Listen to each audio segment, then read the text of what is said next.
नमस्कार.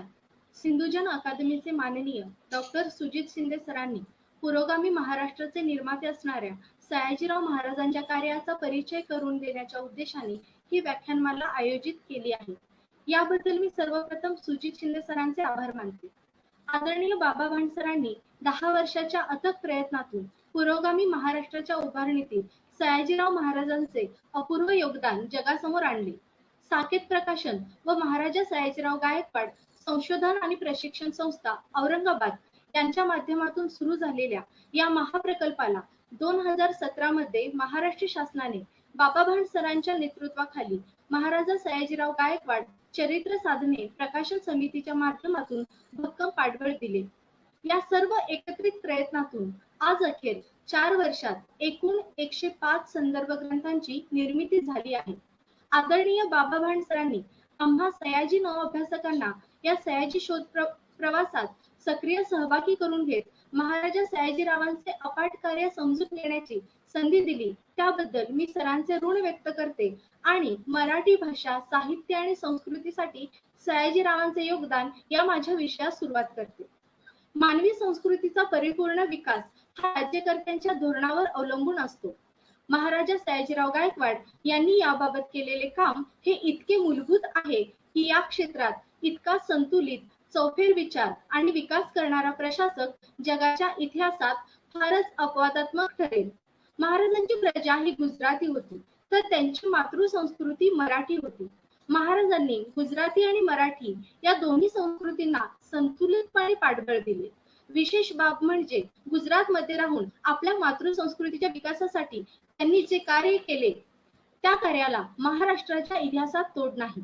मराठी भाषा, साहित्य आणि संस्कृती यांची वाढ महाराजांनी अगदी सुदृढ बालकासारखी केली होती. महाराष्ट्रातील या क्षेत्रातील प्रयत्न आणि बडोद्यातील महाराजांनी केलेले प्रयत्न यांची आपण जेव्हा तुलना करतो तेव्हा महाराजांच्या कामाचे मोल अधिक कळते. दुर्दैवाची बाब म्हणजे मराठी भाषा, साहित्य आणि संस्कृतीला इतर कोणत्याही महापुरुषापेक्षा अफाट योगदान देऊनही महाराष्ट्र सयाजीरावांबद्दल कृतज्ञता बाळगत नाही. ही बाब सुसंस्कृत आणि पुरोगामी महाराष्ट्राला कमीपणा आणणारी आहे. पाककला, लोकसाहित्य, व्यायाम, कृषी यासह अनेक विषयांवरील माहिती आणि ज्ञान केंद्रस्थानी ठेवून मराठीतील पहिला ग्रंथ निर्मितीचा मान ज्यांना जातो ते महाराजा सयाजीराव गायकवाड मराठी भाषा, साहित्य आणि संस्कृतीचे आजवरचे सर्वात मोठे पाठीराखे होते. फक्त आपले संस्थानच नव्हे तर आपले राष्ट्र ज्ञानसंपन्न, वैज्ञानिक दृष्टीचे आणि काळाबरोबर तसेच जगाबरोबर उत्क्रांत होत जगातील प्रगत राष्ट्रांच्या पंक्तीत बसावे ही विशाल दृष्टी ठेवून आपली 64 वर्षांची कारकीर्द राबवणाऱ्या सयाजीरावांच्या जवळपास जाऊ शकेल असा एकही प्रशासक अथवा राज्यकर्ता आधुनिक भारताच्या इतिहासात सापडत नाही. त्यांच्या या विशाल दृष्टीचा सर्वाधिक लाभ महाराष्ट्राने घेतला याची साक्ष देणारी शेकडो उदाहरणे सापडतात. परंतु महाराष्ट्रातील प्रबोधन परंपरेचा अभ्यास करणारे अभ्यासक आणि इतिहास संशोधक मात्र त्यांना ते बडोद्याचे होते असे म्हणून गेली 60 वर्षे कोपराने मागे ढकलत आहेत. ही बाब पुरोगामी म्हणणाऱ्या महाराष्ट्राच्या गाफिलतीची साक्ष देते. 1 मे 1960 रोजी महाराष्ट्र राज्याची निर्मिती झाल्यानंतर सयाजीरावांचा वारसा कृतीत आणणाऱ्या यशवंतराव चव्हाणांनी घेतलेला पहिला निर्णय म्हणजे 19 नोव्हेंबर 1960 महाराष्ट्र राज्य साहित्य संस्कृती मंडळाची स्थापना होय. अशा प्रकारची संस्था स्थापन करणारे महाराष्ट्र हे भारतातील पहिले राज्य होते. हे मंडळ म्हणजे महाराजांनी बडोद्यात मराठी भाषा, साहित्य आणि संस्कृतीच्या संवर्धनासाठी केलेल्या प्रयत्नांचे एकत्रीकरण होते. विशेष म्हणजे यशवंतरावांनी या मंडळातर्फे 1962 मध्ये महाराजा सयाजीराव गायकवाड यांच्या समग्र साहित्याचे प्रकाशन महाराष्ट्र शासनाने करावे असा निर्णय घेतला. या निर्णयाची पार्श्वभूमी म्हणजे 1963 हे सयाजीरावांचे जन्मशताब्दी वर्ष होते. महाराजांनी त्यांच्या कारकिर्दीत एकूण 7 साहित्य संमेलनात अध्यक्ष म्हणून केलेली भाषणे त्यांची साहित्य विषयक समज, सर्वसमावेशक दृष्टी आणि वैश्विक भान यांची साक्ष देतात. या 7 संमेलनांमध्ये 4 मराठी व गुजराती, संस्कृत आणि हिंदी अशा प्रत्येकी एक भाषिक संमेलनाचा समावेश होतो. 1878 पासून मराठी ग्रंथकारांचे संमेलन भरण्यास सुरुवात झाली. 1909 पर्यंत या संमेलनास मराठी ग्रंथकारांचे संमेलन असे नाव होते. 1909 मध्ये बडोद्यात झालेल्या संमेलनावेळी हे नाव बदलून मराठी साहित्य संमेलन असे व्यापक नामाभिधान करण्यात आले. मुंबई येथील वनस्पती शास्त्रज्ञ आणि लेखक के.आर. कीर्तीकर हे या संमेलनाचे अध्यक्ष होते. विशेष नोंद घेण्यासारखी बाब म्हणजे कीर्तीकर हे मराठी साहित्य संमेलनाचे पहिले ब्राह्मणेतर अध्यक्ष होते. बॅरिस्टर जेकर यांनी आपल्या स्टोरी ऑफ माय लाईफ या आत्मचरित्रात या संदर्भात लिहिताना त्याचे श्रेय महाराजा सयाजीराव गायकवाड यांना दिले आहे. बसता उठता पुरोगामित्वाचे ढोल वाजवणाऱ्या आणि ब्राह्मणेतर चळवळीची पंढरी असणाऱ्या महाराष्ट्राला हा इतिहास नवा आहे. म्हणूनच महाराष्ट्राने आपला पुरोगामित्वाचा डीएनए बडोद्याच्या सयाजी लॅबोरेटरीमध्ये तपासून तातडीने घेणे आरोग्यदायी ठरेल. मराठा जातीतील दामोदर सावळाराम यंदे हे मराठी भाषेतील पहिले सर्वात मोठे प्रकाशक होते. मराठीला वैचारिकदृष्ट्या समृद्ध करणारे अत्यंत मौलिक ग्रंथ यंदे यांनी महाराजांच्या आश्रयाने बडोद्यातून प्रकाशित केले. त्यामुळे मराठी साहित्य, समाज आणि संस्कृतीचे आधुनिकीकरण करण्यासाठी ज्या प्रकाशकांचा मुख्य वाटा आहे त्यामध्ये यंदे हे सूत्रधाराच्या भूमिकेत आहेत. महाराष्ट्रातील विद्वानांना हे यंदे कोण हा प्रश्न जर पडत असेल तर महाराष्ट्राचे आजचे नानवास्तव आपल्या प्रबोधन परंपरेची पुनर्मांडणी करण्याची प्रेरणा देणारे ठरेल. यंदेमधील प्रकाशक सयाजी भूमीत बहरण्यामागे मातृभाषा आणि मातृभूमीशी असणारे जैविक नाते इमानदारीने जपणाऱ्या एका महान राजाची दूरदृष्टी होती. 1934च्या बडोदा येथील महाराष्ट्र साहित्य संमेलनातील अधिवेशनाच्या प्रकाशन विभागाचे अध्यक्षस्थान भूषवताना यंदे म्हणतात, माझ्या हातून जे स्वल्प प्रकाशन कार्य गेल्या 40 वर्षात झाले त्याचा उगम येथेच व आपल्या परमपूज्य महाराजांच्या कृपाछत्राखाली आणि सानिध्यात झाला आहे. मराठी साहित्याच्या दृष्टीने विचार करता 1800हून अधिक मराठी ग्रंथांचे प्रकाशन महाराजा सयाजीरावांनी केले होते. विशेष म्हणजे ही सर्व पुस्तके इतिहास, धर्म, तत्वज्ञान, कला, संस्कृती, विज्ञान अशा माहिती आणि ज्ञानकेंद्री प्रकारातील होती. सयाजीरावांनी 134 वर्षापूर्वी जेवढे विषय ग्रंथ प्रकाशनासाठी हाताळले तेवढे आज अखेर मराठी प्रकाशनाच्या इतिहासात हाताळले गेले नाही. म्हणूनच मराठीतील एक महत्वाचे प्रकाशक बाबा भांड म्हणतात, सयाजीराव महाराजांनी एवढा मोठा प्रकाशक गेल्या शतकात झाला नाही. 1960 साली बडोद्यामध्ये तांत्रिक विज्ञान, कला, संगीत आणि साहित्य विषयक व्यवसायाभिमुख शिक्षण देण्याच्या उद्देशाने कलाभवनची स्थापना करण्यात आली. मातृभाषेतील शिक्षणाचे महत्त्व लक्षात घेऊन सयाजीरावांनी कलाभवनात विद्यार्थ्यांना त्यांच्या मातृभाषेतून शिक्षण देण्याचे धोरण अवलंबिले. परंतु सर्वच अभ्यासक्रम मराठीतून उपलब्ध करणे शक्य नसल्याने शिक्षकांनी, अभ्यासकांनी व तज्ज्ञ गृहस्थांनी आपापल्या विषयावर सोपे आणि परिपूर्ण ग्रंथ लिहून परभाषेवरील अवलंबित्व दूर करण्याचे आवाहन सयाजीरावांनी केले. या आवाहनातूनच 1920 मध्ये बाळकृष्ण नाईक यांनी बाळधर्म या ग्रंथात लहान मुलामुलींना देण्यात येणाऱ्या शिक्षणाचे आणि संस्काराचे महत्त्व सांगितले. गांधीवादाचा पुरस्कार करणाऱ्या यंत्रणी मर्यादाओ आणि संहारक शक्ती या गुजराती ग्रंथाचे डॉक्टर ना. गो. जोशी यांनी मराठीत भाषांतर केले. यामध्ये ग्रामीण उद्योग आणि हस्तकलांची माहिती दिली आहे. प्राध्यापक बा. प्र. मोडक यांनी 1930च्या सुमारास पदार्थ विज्ञान या मराठीत लिहिलेल्या पुस्तकात त्या काळातील पदार्थ विज्ञान आणि संलग्न क्षेत्रात लागलेल्या शोधांचा आणि झालेल्या प्रगतीचा आढावा घेतला आहे. प्राध्यापक भाटवडेकर यांच्या वनस्पतीशास्त्र ग्रंथात वनस्पतीशास्त्रातील शोधांची सविस्तर माहिती देण्यात आली आहे. प्राध्यापक मो. के. दामले यांनी सृष्टीशास्त्र या पुस्तकामध्ये हवामान, ऋतू, वनस्पती, भाजीपाला यांचा मानवी जीवनाशी असणाऱ्या संबंधाचे विश्लेषण केले आहे. मा. धो. खांडेकर यांनी नीतिशतक, शृंगार शतक आणि वैराग्य शतक या तिन्ही संस्कृत रचनांचे मराठी भाषेत सार सांगणारा नीती काव्यामृत हा प्रसिद्ध ग्रंथ लिहिला.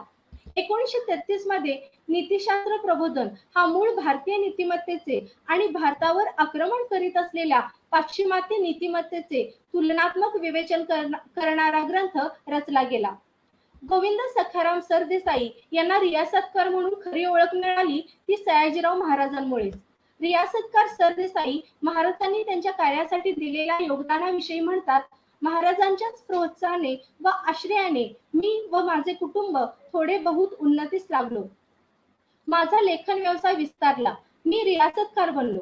सरदेसाईंनी महाराजांबरोबर संपूर्ण भारत, इंग्लंड आणि युरोपातील देशांचा भरपूर प्रवास केला. यातूनच या देशांची परंपरा आणि इतिहास समजून घेण्याची अपूर्व संधी सरदेसाई यांना मिळाली. 1880 मध्ये रियासतकार सरदेसाई यांनी इंग्लंड, ग्रीस आणि हिंदुस्थान या 3 देशांच्या अर्वाचीन इतिहासावरील ग्रंथ लिहिले. तसेच मराठी राजवट या ग्रंथात त्यांनी पेशवेकालीन महाराष्ट्र आणि महाराष्ट्राबाहेर असलेल्या मराठी राजवटींची चर्चा केली आहे. नानासाहेब शिंदे हे बडोदा संस्थानचे पहिले मराठी लष्कर प्रमुख होते. 1920 मध्ये जनरल नानासाहेब शिंदे यांनी भारताच्या इतिहासातील मोठ्या लढायांची रणनीती आणि शौर्याची माहिती हिंदुस्थानचा लष्करी इतिहास आणि दोस्त राष्ट्रांच्या फौजा या पुस्तकात दिली आहे. हे मराठीतील पहिले व आजवरचे अशा प्रकारचे एकमेव पुस्तक आहे. बडोद्यातील जुम्मादादा व्यायाम मंदिराचे संस्थापक राजरत्न प्रोफेसर माणिकराव यांनी व्यायाम मंदिर, शरीरशास्त्र, मालिश, संघ व्यायाम ही महत्वपूर्ण पुस्तके लिहिली. 1800 शस्त्रांची विस्तृत माहिती देणारे प्रताप शस्त्रागार हे त्यांचे पुस्तक खूपच महत्वपूर्ण आहे. बडोद्यातील दुसरे व्यायामशास्त्रज्ञ आबासाहेब मुजुमदार यांनी व्यायाम नावाचे सचित्र मराठी मासिक प्रकाशित केले. 1936 ते 1949 या कालावधीत आबासाहेब मुजुमदार यांनी व्यायाम कोश हा अद्वितीय कोश 10 खंडात प्रसिद्ध केला.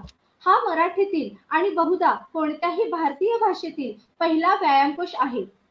महाराजांनी पाकशास्त्र विषयाच्या अभ्यासासाठी नामदेवराव रामचंद्रराव कदम यांना युरोपला पाठवले. शिक्षण पूर्ण करून परतताच त्यांनी भोजन दर्पण हा पाकशास्त्रावरील समृद्ध ग्रंथ लिहिला.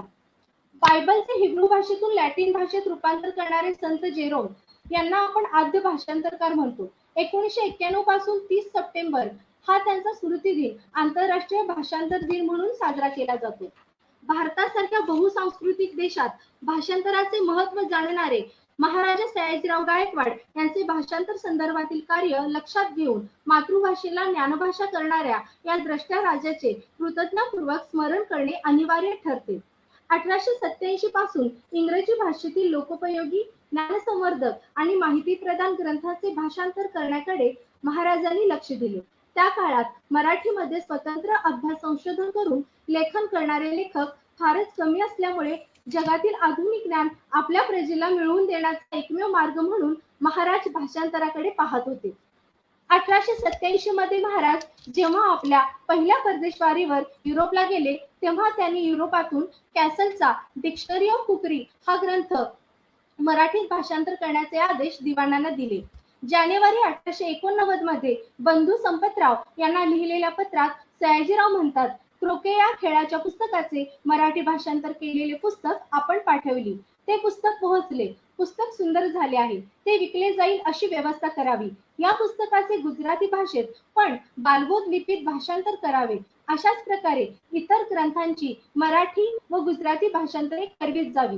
मणिलाल द्विवेदी यांनी या योजनेअंतर्गतच पाटण येथील प्रसिद्ध जैन भांडारातील 21 ग्रंथांचे संशोधनात्मक भाषांतर केले होते.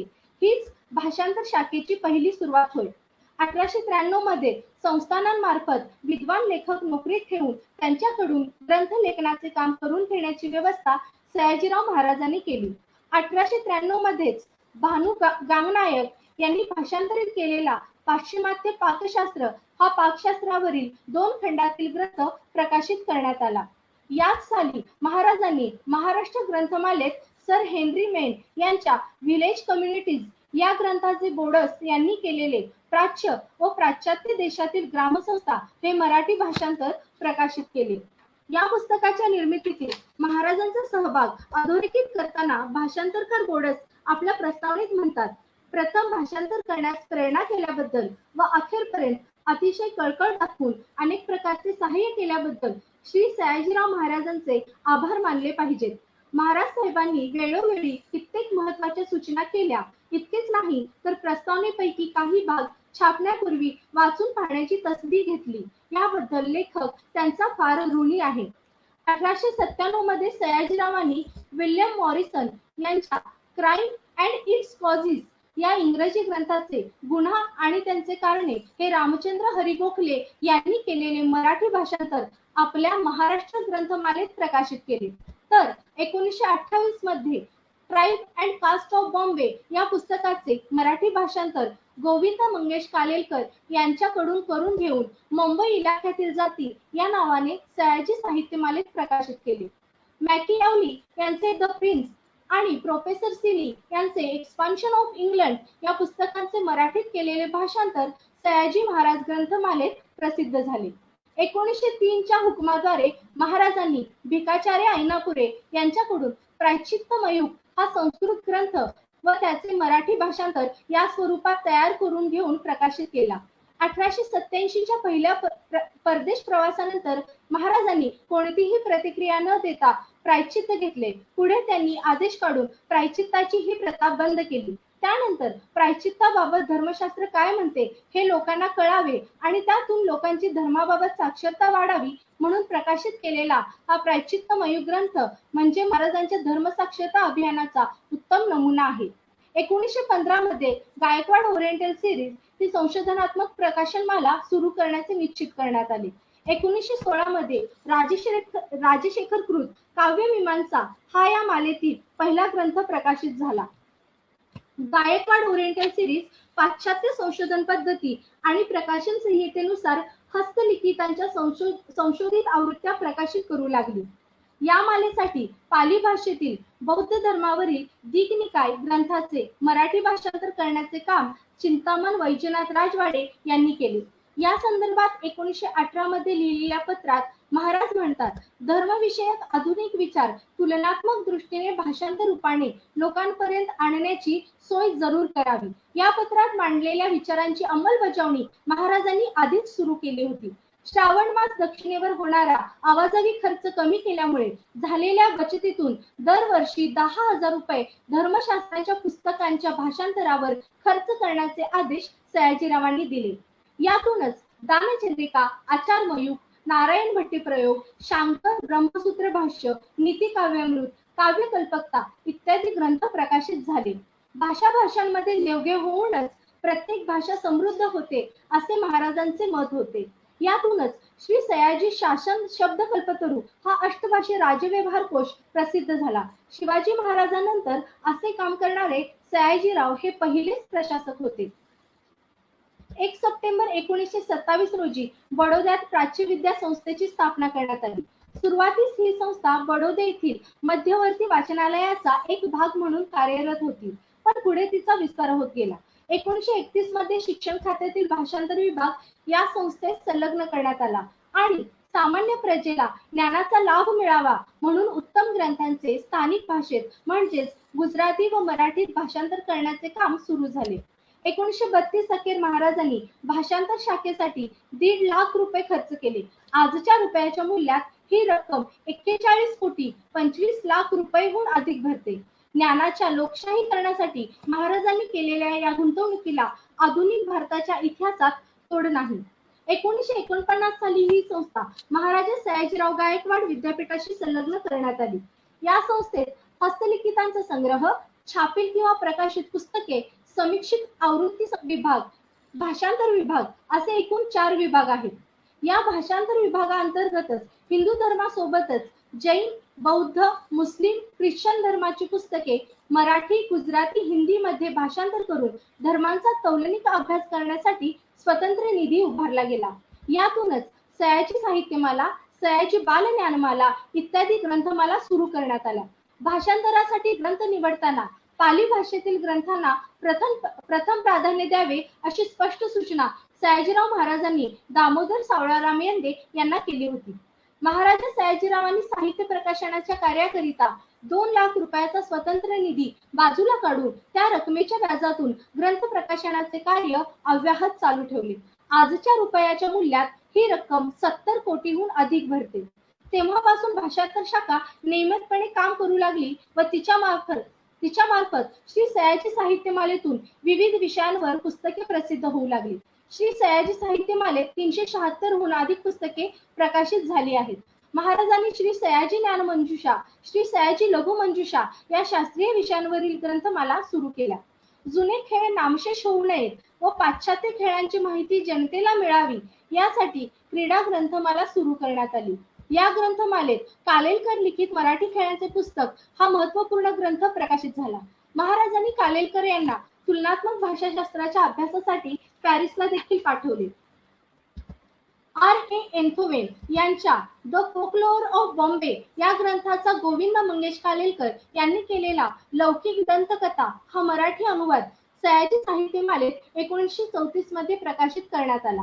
लोकसाहित्यावरील मराठीतील हे पहिले पुस्तक सयाजीरावांच्या आश्रयानेच प्रकाशित झाले होते. सयाजीराव महाराजांनी मराठी साहित्याचे आधुनिकीकरणाचे काम मोठ्या प्रमाणावर सुरू केले होते. अशा साहित्यमय झालेल्या बडोदा नगरीत अनेक साहित्य विषयक संस्था उदयास येत होत्या. याद्वारे अनेक प्रकारचे दर्जेदार साहित्य निर्माण होत होते. यातीलच एक मंडळ म्हणजे महाराष्ट्र वाङ्मय मंडळ होय. या मंडळातील सभासद शोध निबंध, लेख, संवाद आणि ग्रंथ प्रकाशन या मार्गाने वाङ्मय सेवा करत होते. पदार्थशास्त्रातील विद्युत या विषयावरील शब्दकोश या मंडळातर्फे तयार करण्यात आला. श्रीधर व्यंकटेश केतकर यांनी तयार केलेल्या महाराष्ट्र ज्ञानकोशाच्या 2000 रुपये किमतीच्या प्रती महाराजांनी विकत घेतल्या. आजच्या रुपयाच्या मूल्यात ही रक्कम 56,34,000हून अधिक भरते. तर आपल्या प्रजेची मातृभाषा गुजराती असल्यामुळे सयाजीरावांनी गुजराती ज्ञानकोशासाठी 5,000 रुपयाची मदत केली. आजच्या रुपयाच्या मूल्यात ही रक्कम 1,39,00,000हून अधिक भरते. स्वतःची मातृभाषा आणि प्रजेची मातृभाषा यांना तेवढ्याच प्रेमाने जपणारा हा राजा खरोखरच महान होता. रामजी संतोजी आवटे आणि यंदे यांनी 1885 मध्ये बडोदा वत्सल हे साप्ताहिक सुरू केले. पुढे 1893 मध्ये दामोदर सावळाराम यंदे यांनी स्वतंत्रपणे सयाजी विजय नावाचे मराठी साप्ताहिकाची सुरुवात केली. तर 1916 मध्ये भगवंतराव पाळेकरांनी जागृती हे मराठी वृत्तपत्र बडोद्यामध्ये सुरू केले. याबरोबरच बडोदा संस्थानात बडोदा गॅझेट, हिंद विजय, नवसारी प्रकाश, भारत मित्र इत्यादी वर्तमानपत्रे विस्तारली होती. 1885 पासून कला विस्तार, धनुष्य, विद्याकल्पतरू, रसिक विहार, कला शिक्षण, धंदे शिक्षण इत्यादी दैनिके व मासिकांचा उदयास्त होत राहिला. तर बालांकुर, व्यायाम, सहविचार, ग्रामजीवन, शेती व सहकार इत्यादी मान्यता पावलेली नियतकालिके बडोद्यात प्रकाशित होत होती. 120 वर्षापूर्वी महाराजांनी गुजराती प्रांतात मराठी भाषेची इतकी विविधांगी सेवा अखंडपणे केली, जी सेवा करणे महाराष्ट्राला आजही शक्य झाले नाही. महाराजांनी रंगभूमीवरील नृत्य, गायन, वादन, नाटक यातील प्रत्येक घटकाचा बारकाव्याने विचार करून सर्वसमावेशक धोरणे राबवली. मराठी रंगभूमीवरील बालगंधर्व आणि दादासाहेब फाळके या 2 अनमोल हिऱ्यांना पैलू पाडण्याचे काम महाराजांनी केले. नारायण श्रीपाद राजहंस उर्फ बालगंधर्व यांनी मराठी रंगभूमीवर संगीत आणि नाटकांच्या माध्यमातून स्वतःचे स्वतंत्र अस्तित्व निर्माण केले. बालगंधर्व सुरुवातीच्या काळातील मराठी रंगभूमीवरील अभिनेता, गायक आणि नाट्य निर्माते होते. रंगभूमीवर स्त्रिया अभिनय करीत नसतानाच्या काळात आपल्या हुबेहूब रंगवलेल्या स्त्री भूमिकांद्वारे बालगंधर्वांनी मोठी लोकप्रियता मिळवली. नाट्यगीतांसह ख्याल, ठुमरी, गझल, दादरा, भक्तिगीते यांसारख्या गायन प्रकारांवरही त्यांचे विलक्षण प्रभुत्व होते. 1913 मध्ये बालगंधर्वांनी गंधर्व नाटक मंडळीची स्थापना केली होती. त्यानंतर बालगंधर्वांची लोकप्रियता दिवसेंदिवस वाढतच गेली. बडोद्याच्या राजश्रयासाठी रावसाहेब शिरगावकरांमार्फत सयाजीराव महाराजांकडे बालगंधर्वांनी विनंती केल्यानंतर गंधर्व नाटक मंडळींना महाराजांनी राजाश्रय दिला. त्यापूर्वी महाराजांनी मुंबईमधील जय महाल पॅलेसमध्ये बालगंधर्व आणि गंधर्व नाटक मंडळीच्या अन्य भागीदारांची भेट घेतली. दरबार हॉलमधील भेटीवेळी घाईत असणारे महाराज म्हणाले, शिरगावकरांनी मला तुमच्याविषयी हकीकत सांगितली. ठीक आहे, पण एक गोष्ट आपण लक्षात ठेवा की राजे लोकांप्रमाणे नाटकाचा मला नाद लागला आहे आणि म्हणून मी संमती देत आहे अशी कल्पना करू नका. त्यात नादिष्टपणा नाही, केवळ इतर कलेप्रमाणे नाट्यकलेला राजाश्रय देणे फार जरूर आहे व कर्तव्य आहे असे माझे मत आहे. आश्रयाच्या हुकुमातील अटी मात्र कसोशीने पाळल्या पाहिजेत आणि त्या पलीकडे कसलीही अपेक्षा ठेवू नका. महाराजांच्या अटीनुसार गंधर्व नाटक मंडळी वर्षातून 1 महिना बडोद्यास यायचे. सरकार दरबारी 3 किंवा 5 खेळ करायचे. महाराजांचा आश्रय मिळाल्यामुळे श्री बडोदे सरकार यांच्या खास आश्रयाखाली असा उल्लेख गंधर्व कंपनीच्या जाहिरातीवर झळकू लागला. बालगंधर्वांच्या बडोदा भेटीतील पहिला नाट्यप्रयोग राजवाड्यात खाजगीत होत असे. प्रत्येक वेळी महाराज बालगंधर्वांना 1,000 रुपये देऊन त्यांचा सत्कार करीत असत. इतर कलाकारांच्या सन्मानार्थ महाराज 4,000 रुपये देत. पुढे महाराजांकडून गंधर्व कंपनीला 5,000 रुपयांचे वर्षासन मिळू लागले. याखेरीज दरवर्षी महाराज गंधर्व नाटक मंडळीला 10 ते 15,000 रुपयांची मदत करीत. महाराजांच्या कुटुंबातल्या स्त्रियांकडून बालगंधर्वांना अनेकदा किमती शालू भेट मिळे. तेव्हा सयाजीराव कौतुकाने म्हणत, माझ्या नारायणाला असा सुंदर शालू नेसून पाहिलं की किती आनंद होतो. बालगंधर्व महाराजा सयाजीरावांना आपले दैवत मानत होते. महाराजांविषयी बालगंधर्व आत्मचरित्राच्या टिपणात लिहितात, अशी विशुद्ध निरपेक्ष रसिकता आणि औदार्य आता दुर्लभच. चित्रपट सृष्टीचे जनक दादासाहेब फाळके यांनी चित्रपट निर्मितीचे धडे बडोद्याच्या कलाभवन मध्ये गिरवले. कलाभवन मध्ये त्यांनी तैलरंग चित्रण, जलरंग चित्रण, वास्तुकला आणि नमुना प्रतिरूपण यामध्ये प्रावीण्य मिळवले. याचबरोबर कलाभवन मध्ये दादासाहेबांनी छायाचित्रण, प्रकाश शिलामुद्रण या व्यावसायिक कलांचेही शिक्षण घेतले. त्या काळी अद्यावत डार्करूम, आधुनिक किमतीचे विलायतेतले कॅमेरे इत्यादी तंत्रज्ञान कलाभवनात उपलब्ध असल्यामुळे दादासाहेबांना या तंत्रज्ञानाचा पुरेपूर लाभ झाला. 1892 मध्ये अहमदाबाद सारख्या औद्योगिक प्रदर्शनात त्यांनी तयार केलेल्या एका सुबक नाट्यगृहाच्या प्रतिकृतीला सुवर्ण पदक मिळाले. महाराजांनी दादासाहेब फाळकेंना लंडन येथील उच्च शिक्षणासाठी शिष्यवृत्तीही दिली. 1893 मध्ये महाराजांच्या परवानगीने दादासाहेबांना कलाभवन मधील फोटो स्टुडिओ आणि रसायन शाळा वापरण्याची पूर्ण मुभा मिळाली. यातूनच ते छायाचित्रणाच्या कामात उल्लेखनीय प्रगती करू शकले. बडोद्या संदर्भात आपल्या भावना व्यक्त करताना दादासाहेब म्हणतात, मला सयाजीराव महाराजांची राजधानी बडोद्याने यशस्वी चित्रपट निर्मात्याचा विकास होण्यासाठी ज्या ज्या अंगभूत गुणांची जरूर असते ते मिळवण्यास खूप मदत केली. आज जे माझे वैभव आहे त्याचे श्रेय माझ्या बडोद्याच्या वास्तव्याला आणि तिथल्या कलाभवनच्या तंत्रज्ञानाला आहे. महाराजांनी 1929 मध्ये बडोद्यात पहिले चित्रपटगृह सुरू केले. पुढे तेच चित्रपटगृह शिवाजी चित्रभवन व नंतर प्रिन्स टॉकीज या नावाने प्रसिद्ध झाले. साहित्य सम्राट न. चि. केळकर यांच्या 7 नाटकांवरचा अभ्यासपूर्ण प्रबंध प्राध्यापक वि. पा. दांडेकर यांनी लिहिलेली फेरफटका टेकडीवरून काळ खेळतो आहे, एक पाऊल पुढे असे लघुनिबंध बडोद्यातून प्रकाशित झाले. कथा, कादंबरी, विनोदी कथा इत्यादी प्रकारच्या लेखनाचे प्रयत्नही बडोद्यात झाले. विनोदी कथा लिहिणारे चि. वि. जोशी हे बडोद्याचे रहिवासी होते. चिमणरावांचे चराड, आणखीन चिमणराव, एरंडाचे गुराळ हे त्यांचे प्रसिद्ध विनोदी कथा संग्रह आहेत. ज्ञानरत्न राभा भांबुरकर यांनी पंडितराव जगन्नाथ आणि भामिनी हे 2 मराठी नाटके लिहिली. बडोद्यातील शिवराम सदाशिव मनोहर यांनी 1903 साली स्वर विस्तार आणि 1905 साली संगीत शिक्षक हे संगीत विषयक 2 प्रमुख ग्रंथ लिहून संगीत कलेला खूप मोठे योगदान दिले. यातील संगीत शिक्षक या ग्रंथाच्या प्रस्तावनेत ते म्हणतात, विद्याविलासी श्रीमंत सयाजीराव महाराज गायकवाड यांनी इतर कलांप्रमाणे ही विद्या ही हाती धरली आणि तिचे पुनरुज्जीवन करण्याचे मनात आणले.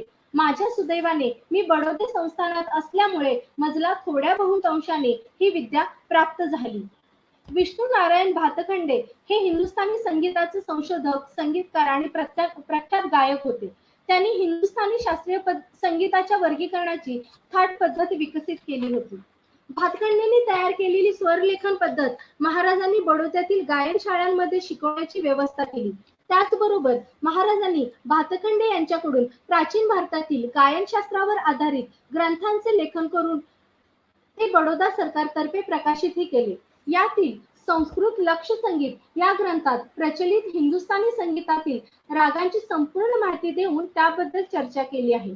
संस्कृत अभिनव रागमंजिरी, हिंदुस्थानी संगीत पद्धती भाग 1 ते 4 ही पुस्तके मराठीत असून यात विद्यार्थ्यांच्यासाठी संगीतातील रागांचे उत्तम विवरण केले आहे. हिंदुस्थानी संगीत क्रमिक पुस्तकमाला 1 ते 4 या पुस्तकात हिंदुस्थानातील प्रसिद्ध गायकांच्या उत्कृष्ट चिजा नोटेशनसह निरनिराळ्या रागात आणि तालात दिल्या आहेत. ही पुस्तके हिंदुस्थानातील सर्व भागातल्या संगीत शाळेतून क्रमिक पुस्तके म्हणून आजही प्रचलित आहेत. यावरूनच महाराजांनी या मान्यवरांकडून करून घेतलेले काम हे किती परिपूर्ण आणि काळाबरोबर चिरकाल टिकणारे आहे याची प्रचिती येते. सयाजीराव महाराजांना पहिल्या राणी चिमणाबाईंच्या मृत्यूनंतर निद्रानाशाचा आजार जडला. त्यावर अनेक उपाय करूनही फारसा उपयोग झाला नाही. परंतु कोल्हापूरच्या लक्ष्मीबाई जाधव यांचे गाणे ऐकून महाराजांना चांगली झोप लागू लागली. लक्ष्मीबाईंच्या या कामगिरीमुळे दुसऱ्याच दिवशी त्यांची दरबारी गायिका म्हणून नेमणूक करण्यात आली. लक्ष्मीबाई जाधव या 1922 ते 1945 पर्यंत बडोदा दरबारात गायिका म्हणून कार्यरत होत्या. बडोद्यातील त्यांच्या यशस्वी कामगिरीमुळे त्या लक्ष्मीबाई बडोदेकर या नावाने ओळखल्या जाऊ लागल्या. कोल्हापूरच्या क्षात्रपीठाचे जगद्गुरू डॉक्टर कुर्तकोटेंनी त्यांना संगीत चंद्रिका ही पदवी देखील बहाल केली. रुग्णांना दवाखान्यात संगीत ऐकवले तर त्यांच्या तब्येतीत लवकर सुधारणा होऊ शकेल या गृहीतकानुसार बडोद्याच्या हॉस्पिटलमध्ये फैयाज खां यांना गायन करण्याचे आदेश महाराजांनी दिले. संगीताचा रुग्णाच्या आरोग्याशी संबंध जोडून महाराजांनी एक अभिनव प्रयोग केला. महाराजांची कलाभिरुची फारच विलक्षण होती. महाराजांनी राजपुत्रांसाठी गायन वादनाच्या शिकवण्या सुरू केल्या. उस्ताद अब्दुल करीम खां आणि अब्दुल हक यांच्याकडून राजकुमार फतेसिंहराव जलतरंग हे वाद्य तर राजकुमार जयसिंहराव व शिवाजीराव हे दोघे उत्कृष्ट सतार वादन शिकले. फतेसिंहरावांची गायन आणि वादनाची शिकवणी पाहून मारुतीराव माने आणि खासेराव जाधव यांचीही मुले या शिकवणीत सहभागी झाली. राजकुमार फतेसिंह जलतरंग वाजवण्यात तरबेज झालेले पाहून लहान बहीण इंदिराराजे सुद्धा अप्रतिम गाऊ लागली. अशा प्रकारे महाराजा सयाजीराव मराठी रंगभूमीचे आश्रयदाते बनले. महाराजांनी दिलेल्या भक्कम पाठबळामुळे अनेक कलावंत भविष्यात आपापल्या क्षेत्रात विशिष्ट मानदंड तयार करू शकले. महाराष्ट्राच्या जडणघडणीत फुले, शाहू आंबेडकर यांचा जो वाटा आहे त्यापेक्षा अधिक योगदान महाराजांचे आहे. फुल्यांचे समाज सुधारण्याचे कार्य पूर्णत्वाकडे नेण्याचे काम महाराजांनी केले. शेतकऱ्यांचा असूड या ग्रंथाच्या आरंभी फुल्यांनी पुढील ओळी लिहिल्या होत्या. विद्येविना मती गेली, मती विना नीती गेली, नीती विना गती गेली, गती विना वित्त गेले, वित्ताविना शूद्र खचले, इतके अनर्थ एका अविद्येने केले. या ओळींची पारायणे महाराष्ट्रात गेली 100 वर्षे सुरू आहेत. परंतु या ओळीतील विचार सत्यात उतरवण्याचा परिपूर्ण आणि यशस्वी प्रयत्न सयाजीरावांनीच केला असे आपला इतिहास सांगतो. महात्मा फुले यांनी बडोद्यामध्ये आल्यावर महाराजांसमोर आपल्या शेतकऱ्याचा सूड ग्रंथाचे जाहीर वाचन केले. महाराजांनी या पुस्तकाच्या छपाईसाठी आर्थिक मदतही केली. या मदतीचा उल्लेख ग्रंथाच्या शेवटच्या पानावर येतो. 1890 मध्ये फुलेंचा मृत्यू झाला तेव्हा मामा परमानंदांच्या शिफारशीवरून महाराजांनी सावित्रीबाई आणि मुलगा यशवंत यांना 1000 रुपयाचा चेक पाठवून हा चेक एस नारायण कंपनीत ठेवून त्याच्या व्याजातून तिमाही 50 रुपयाची मदत सावित्रीबाईंना देण्याची तरतूद केली. हा चेक देताना महाराज धामणकरांना म्हणाले, ज्योतिबांचे स्मारक होणे जरूर आहे आणि ते करण्याचे कोणी मनावर घेत असल्यास स्मारक फंडासाठी मदत करण्याची माझी तयारी आहे. यावरून महाराजांच्या फुलेंविषयी कृतज्ञता व्यक्त होते. तर महात्मा फुले जेव्हा महाराजांवर एक पत्र रूपात कविता आणि खंडही लिहितात आणि महाराजांचा फोटो मागून आपल्या बैठकीच्या खोलीत लावतात तेव्हा महात्मा फुले महाराजा सयाजीराव गायकवाड यांना आपला आदर्श मानत असल्याचे पुरावे मिळतात. आपण आपल्या बैठकीच्या खोलीत त्यांचेच फोटो लावतो जे आपणास प्रेरणादायी आणि आदर्शवत वाटतात. आधुनिक महाराष्ट्राच्या मराठी जातीच्या शैक्षणिक उन्नतीसाठी ज्यांनी सर्वप्रथम आणि सर्वाधिक योगदान दिले ते महात्मे म्हणजे गंगारामभाऊ म्हस्के होय. म्हस्केंनी 1885 मध्ये पुण्यात मराठा जातीतील विद्यार्थ्यांना शिष्यवृत्ती देण्यासाठी डेक्कन मराठा एज्युकेशन असोसिएशन या संस्थेची स्थापना केली. मराठा जातीतील पहिली उच्च शिक्षण घेतलेली पिढी म्हस्केंमुळे तयार झाली. पुढे या मंडळींनी विविध जिल्ह्यांमध्ये शिक्षण संस्था व वसतिगृहे सुरू करून शिक्षण प्रसाराचे कार्य केले. महाराजांनी या संस्थेला 1885 ते 1939 पर्यंत असे 54 वर्ष अखंडपणे आर्थिक पाठबळ दिले. ही मदत 5,29,556 रुपये इतकी होती. आजच्या रकमेच्या दरात या रकमेचे कमीत कमी मूल्य 72 कोटी 25 लाखाहून अधिक भरते. मराठा जातीच्या शैक्षणिक उन्नतीसाठी आधुनिक काळात सयाजीरावांनी जेवढे प्रयत्न केले तेवढे आज तागायत कोणीही केलेले नाही. यामध्ये गंगाराम भाऊंचे डेक्कन मराठा एज्युकेशन असोसिएशन हे एक प्रमुख माध्यम होते. या संदर्भात 23 जानेवारी 1886 रोजी खासेराव जाधवांना लिहिलेल्या पत्रात सयाजीराव म्हणतात, आपल्या समाजाला शिक्षणासाठी प्रोत्साहन मिळावे म्हणून पुण्यात स्थापन झालेल्या एका मराठा संस्थेला आम्ही दरमहा 200 रुपयांचे अनुदान मंजूर केले आहे. आमचा हेतू पूर्ण होण्याच्या दृष्टीने हे अनुदान उपयुक्त ठरेल अशी आशा आहे. मराठीतील आद्य शिवचरित्रकार कृष्णराव अर्जुन केळुस्कर हे सयाजीरावांच्या प्रेरणेनेच लेखक झाले. महाराजांनी मॅक्स मुलरने भाषांतरित केलेल्या sacred books of the east या मालेत प्रकाशित केलेल्या 12 उपनिषदांपैकी 7 उपनिषदांचा मराठी अनुवाद करण्याची जबाबदारी केळुस्करांवर सोपवली. संस्कृत ग्रंथांवरून थेट मराठीत असे भाषांतर करणारे केळुस्कर हे पहिले ब्राह्मणेतर लेखक ठरतात. पुढे 1906 मध्ये सयाजीरावांनी केळुस्कर लिखित छत्रपती शिवाजी महाराज या चरित्र ग्रंथास आर्थिक सहाय्य करत या ग्रंथाच्या 200 प्रती विकत घेतल्या. केळुस्कर मराठीतील आद्य शिवचरित्रकार आहेत हे सहसा सामान्य वाचकांना माहीत नाही. तत्पूर्वी महात्मा फुलेंचा महाराजांवरील पोवाडा आणि राजाराम शास्त्री भागवत लिखित एक लहानसे शिवचरित्र एवढेच काय ते मराठीत प्रसिद्ध झाले होते.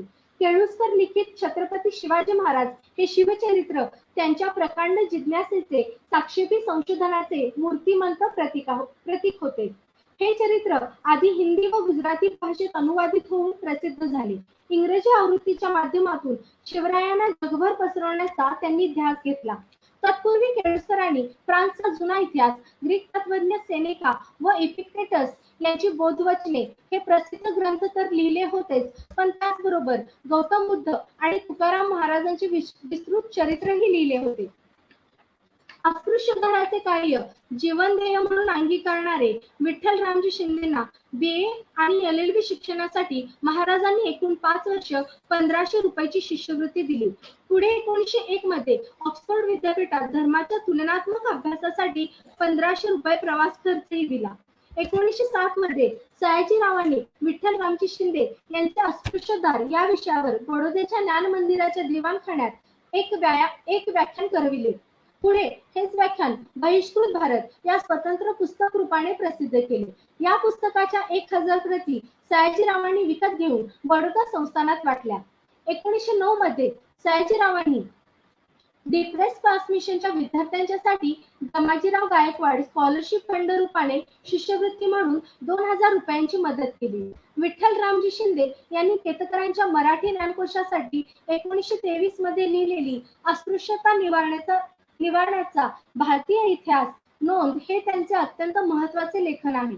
अस्पृश्यतेवरील हे असे पहिले लेखन आहे की ज्यामध्ये संपूर्ण भारतातील अस्पृश्यांच्या खाणेसुमारीचा आधार घेऊन या प्रश्नाचे वास्तव मांडले आहे. या नोंदीत भारतातील अस्पृश्यधाराच्या कामाचा इतिहास सांगताना शिंदेंनी महात्मा फुले, शशीपाद बंडोपाध्याय यांच्यानंतर सयाजीरावांच्या कामाची दखल घेतली आहे.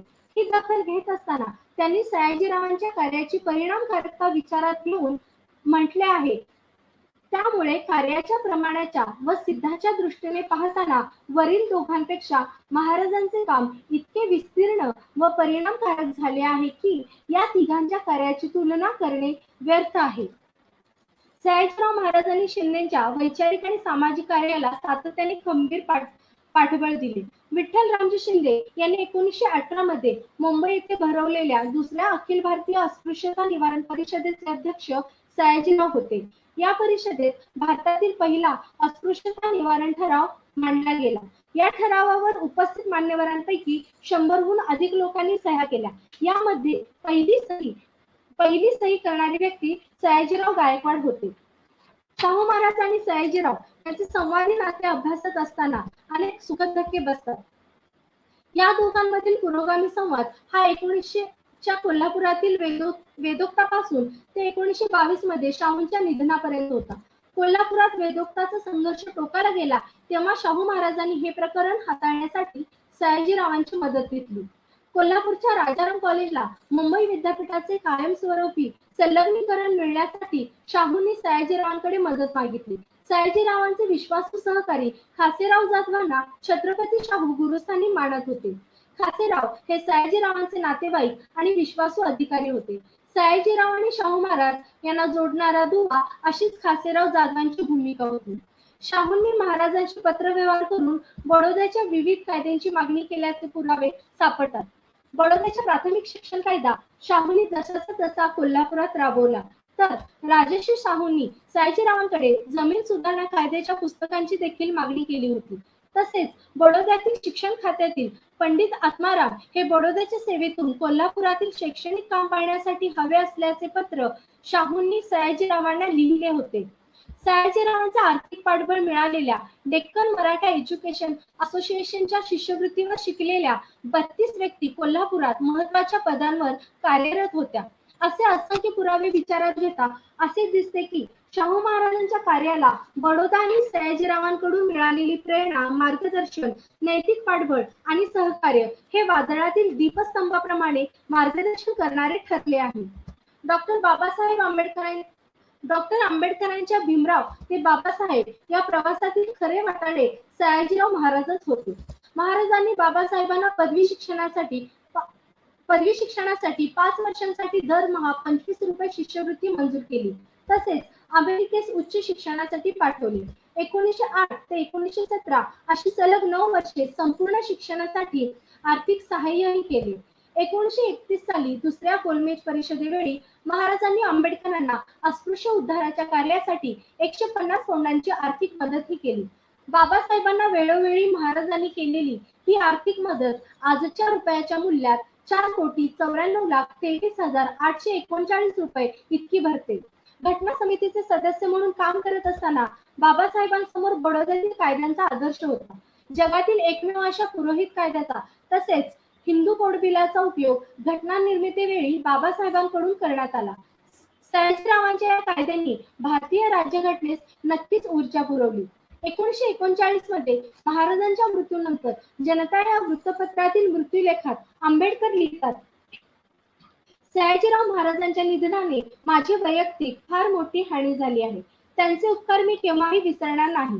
त्यांनी जे शिक्षण दिले त्यामुळे मला आजची योग्यता प्राप्त झाली आहे. अस्पृश्य जातीवर त्यांचे फार मोठे उपकार आहेत. त्यांच्या इतके अस्पृश्य जातीसाठी दुसऱ्या कोणीही कार्य केले नाही. त्यामुळेच डॉक्टर आंबेडकरांचा भीमराव ते बाबासाहेब हा प्रवास आणि त्यांनी केलेल्या अस्पृश्योद्धाराच्या कार्यामागे महाराजांची असणारी दूरदृष्टी आणि योगदान लक्षात घेऊन सयाजीराव आणि आंबेडकर हे नाते नव्याने अभ्यासणे गरजेचे आहे. महाराष्ट्रात अनेक शिक्षण संस्था उदयास आल्या. त्यामागील महत्वाचे कारण म्हणजे गंगारामभाऊ म्हस्के यांची डेक्कन मराठा एज्युकेशन असोसिएशन होय. याच गंगारामभाऊंनी कर्मवीर भाऊराव पाटील यांच्या शैक्षणिक कामासाठी जमीन नांगरून ठेवली. या कार्यासाठी सयाजीरावांकडून मिळालेल्या प्रेरणेविषयी कर्मवीर म्हणतात, 1906 ला मी सयाजीराव महाराजांचं अंत्योदय संबंधीचं भाषण वाचलं आणि निश्चय केला की हेच काम आजन्म करायचं. गरीब व मागासवर्गीय मुलांच्या शिक्षणाचं काम वसतिगृहाच्या माध्यमातून सुरू केलं. 1939 मध्ये सयाजीरावांच्या मृत्यूनंतर महाराजांचे स्मरण म्हणून कर्मवीरांनी 1940 मध्ये सातारा येथे महाराजा सयाजीराव गायकवाड हायस्कूल सुरू केले. सामाजिक कार्य करण्यासाठी जाणीवपूर्वक मनुष्यबळ तयार करण्याचा महाराजांचा अंतस्थ उद्देश यातून सफल झाल्याचे दिसून येते. प्राचीन काळापासून ग्रंथालय हा वाचन चळवळीचा आत्मा मानला जातो. मानवाला ज्ञात सर्वात प्राचीन सुमेर संस्कृतीमधील देवळांमध्ये सापडलेला ख्रिस्तपूर्व 2600 दरम्यानचा क्युनिफॉर्म लिपीतील क्ले टॅब्लेटवरील लेखनाचा संग्रह हे जगातील पहिले ग्रंथालय मानले जाते. 1850 मध्ये संमत झालेल्या सार्वजनिक ग्रंथालय कायद्याने इंग्लंडमधील आधुनिक सार्वजनिक ग्रंथालय व्यवस्थेचा पाया घातला. 1 ऑगस्ट 1898 रोजी छोट्याशा जागेत स्थापन झालेले मुंबई मराठी ग्रंथ संग्रहालयाचे महाराष्ट्रीय ग्रंथालय चळवळीतील स्थान महत्वपूर्ण आहे. या संस्थेच्या नवीन इमारतीची पायाभरणी 17 डिसेंबर 1910 रोजी सयाजीराव महाराजांच्या हस्ते झाली. या ग्रंथालयाच्या उभारणीसाठी महाराजा सयाजीरावांनी 1000 रुपयांचे आर्थिक सहाय्य केले. आजच्या रुपयाच्या मूल्यात ही रक्कम सुमारे 50 लाख रुपयांहून अधिक भरेल. आज मराठी भाषा, साहित्य आणि संस्कृती यांचा मानदंड असणाऱ्या मुंबई मराठी ग्रंथ संग्रहालयाची उभारणी करून महाराजांनी आधुनिक महाराष्ट्राच्या जडणघडणीत ऐतिहासिक योगदान दिले होते. दुर्दैवाने मुंबई मराठी ग्रंथ संग्रहालयाच्या अधिकृत वेबसाईटवर महाराजांच्या या योगदानाचा उल्लेख देखील आढळत नाही. 7 नोव्हेंबर 1912 रोजी या इमारतीचे उद्घाटन देखील सयाजीराव महाराजांच्या हस्तेच झाले. महाराजांनी बडोद्यात 1910 ते 1912 या 2 वर्षात 300हून अधिक मोफत ग्रंथालयांची स्थापना केली. या ग्रंथालयांमधील 1,20,000 पुस्तकांपैकी 1,16,000 पुस्तकांचा लाभ जनतेने घेतल्याचे सांगताना सयाजीराव आपल्या भाषणात म्हणतात, ही इमारत आज मराठी बोलणाऱ्या स्त्री पुरुषांना, आजच्या बालकांना, पण पुढच्या स्त्री पुरुषांना उघडी करून देत आहोत. इथला ग्रंथसंग्रह त्यांना प्राचीन मराठी लेखकांचे आचार विचार कथन करील आणि विद्यमान मराठी लेखकांचेही आचार विचार हा ग्रंथसंग्रह जतन करून ठेवून अथापर जन्मणाऱ्या मराठी स्त्री पुरुषांना ते सांगत राहील. मुंबई मराठी ग्रंथसंग्रहालयाच्या इमारत उद्घाटन कार्यक्रमात ग्रंथालय स्थापनेमागील उद्देश स्पष्ट करताना सयाजीराव म्हणतात, मनुष्य देहाप्रमाणेच ग्रंथालयाची वाढ ही सावकाशीने, काळजीपूर्वक व कर्तव्याची जाणीव जागती ठेवून करायची असते. या पार्श्वभूमीवर 1906 मध्ये युरोप दौऱ्यादरम्यान युरोप अमेरिकेतील सार्वजनिक ग्रंथालयांचे काम पाहून प्रभावित झालेल्या सयाजीरावांनी बडोद्यात ग्रंथालय चळवळ उभी करण्यासाठी जाणीवपूर्वक प्रयत्न केले. या प्रयत्नांचा परिपाक म्हणूनच सयाजीराव महाराजांच्या 70व्या वाढदिवसानिमित्त 1933 मध्ये पुण्यातील 74 सार्वजनिक संस्थांतर्फे महाराजांचा सत्कार करण्यात आला. या संस्थांमध्ये पुण्यातील नगर वाचन मंदिर, मराठी ग्रंथ संग्रहालय, महाराष्ट्र साहित्य परिषद, अखिल महाराष्ट्र साहित्य मंदिर आणि कोल्हापूरमधील महाराष्ट्र साहित्य संमेलन कचेरी या ग्रंथप्रसार करणाऱ्या महत्त्वपूर्ण संस्थांचा प्रामुख्याने समावेश होता. या संस्थांनी महाराजांचा केलेला हा सत्कार हा सयाजीरावांच्या महाराष्ट्रीयन ग्रंथालय चळवळीला असणाऱ्या अपूर्व योगदानाचा भक्कम पुरावा आहे. इतरांकडून चांगले वाङ्मय तयार करून घेत असतानाच महाराज स्वतः सुद्धा दर्जेदार लेखन करीत होते. एडवर्ड गिबनच्या रोमन साम्राज्याचा उत्कर्ष व ऱ्हास या ग्रंथाचा सयाजीरावांनी लिहिलेला इंग्रजी टीकाग्रंथ फ्रॉम सीझर टू सुलतान या नावाने प्रसिद्ध झाला. या ग्रंथाचे कैसरकडून सुलतानाकडे हे मराठी भाषांतर राजाराम शास्त्री भागवत यांनी केले. सयाजीरावांच्या दुष्काळ निवारणा संदर्भातील उपाय सुचवणारा नोट्स ऑन द फेमिंटोर हा ग्रंथ 1901 मध्ये प्रकाशित करण्यात आला. कोणत्याही भारतीय प्रशासकाने दुष्काळावर लिहिलेला हा पहिला ग्रंथ आहे.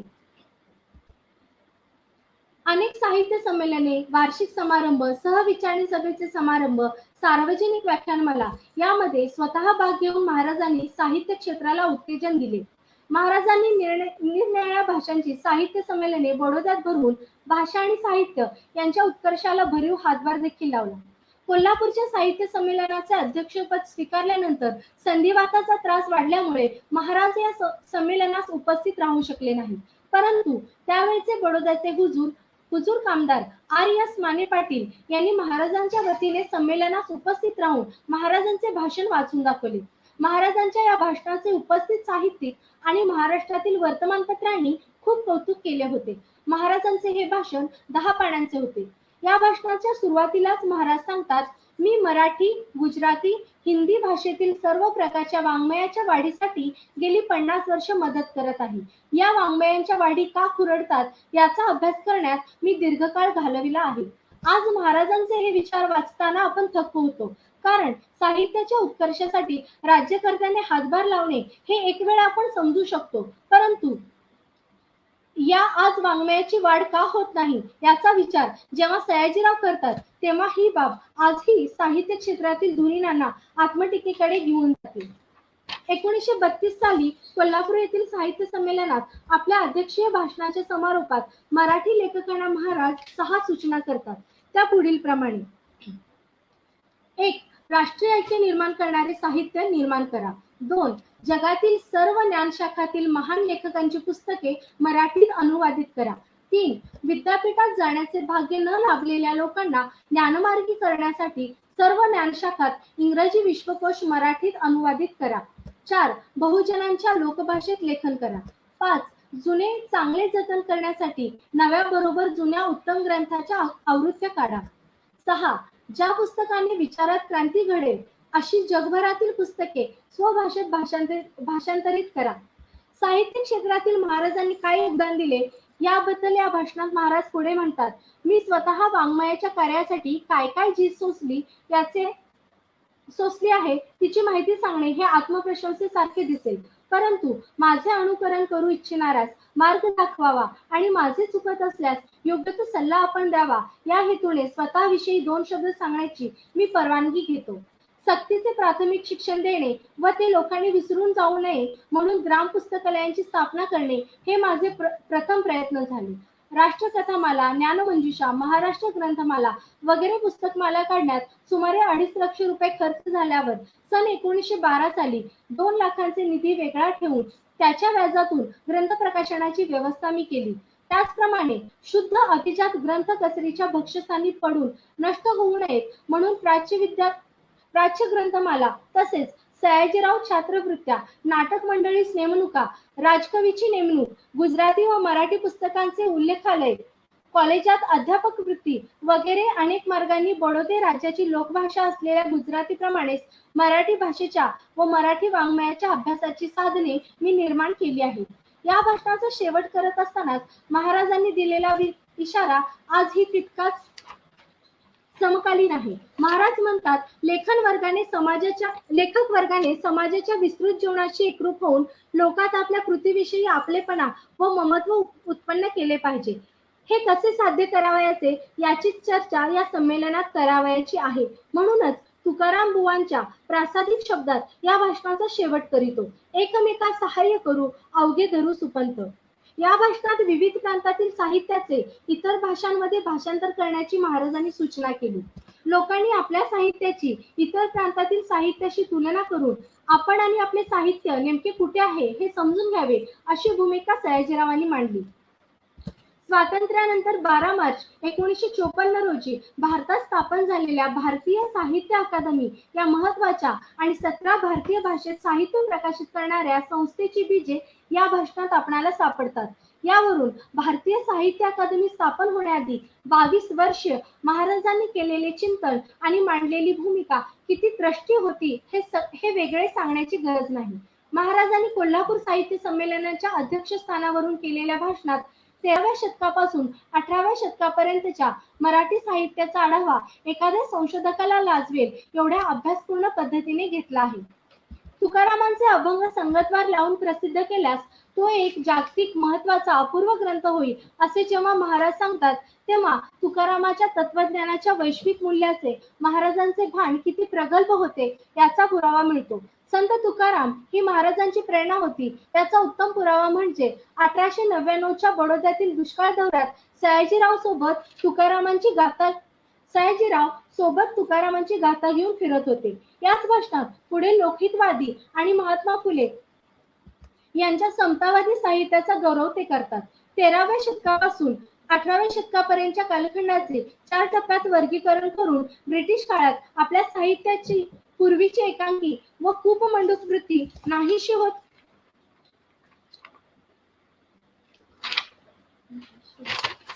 नाहीशी करावी असे महाराज सुचवतात. मराठीतील एक महत्वाचे साहित्यिक आणि समीक्षक भालचंद्र नेमाडे यांनी अत्यंत मार्मिकपणे मराठी साहित्य आणि सयाजीराव यांचे नाते अधोरेखित केले आहे.